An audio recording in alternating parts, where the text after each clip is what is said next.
আমার নাক বন্ধ থাকে, আমি মুখ দিয়ে শ্বাস নিই, আমার সমস্যা কি? কাজ তো চলে যাচ্ছে। কিন্তু কথাটা ঠিক না। নাকে দিয়ে আমরা বাতাস নিই, বাতাসের মধ্যে অক্সিজেন অত্যন্ত জরুরি জিনিস। এবং এই জন্য আমরা কিন্তু আল্লাহ আমাদের নাকে তিনটা রাস্তা বানিয়ে দিয়েছে বাতাসের জন্য।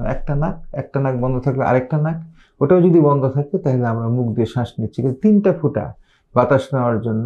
কাজে এবং এর কারণ হলো একটাই, কি অক্সিজেন ছাড়া আমরা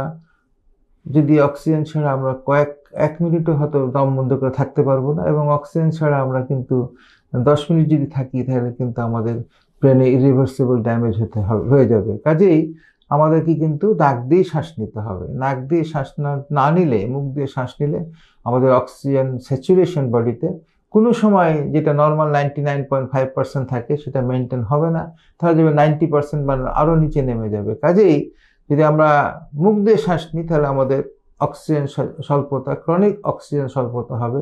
এবং এর জন্য কিন্তু আমাদের বৃদ্ধই বলেন এবং বাচ্চাই বলেন, আমাদের বাচ্চাদের ক্ষেত্রে বিশেষ প্রযোজ্য। তারা সাইকোলজিক্যাল, ফিজিক্যাল, ফিজিওলজিক্যাল এবং বিহেভিয়ারাল সবগুলো সমস্যা হবে তাদের। আর অ্যাডাল্টের ক্ষেত্রে আমাদের মেন্টালি আমরা কিন্তু অতখানি অ্যালার্ট থাকবো না, ফিজিক্যালিও কিন্তু আমরা অতখানি অ্যালার্ট থাকবো না যদি আমরা মুখ দিয়ে শ্বাস নিই। কাজেই নাক দিয়ে শ্বাস নিতে হবে, এই বিষয়ে কোনো সন্দেহের অবকাশ নাই। এটা পরীক্ষিত সত্য। আল্লাহ হাফেজ।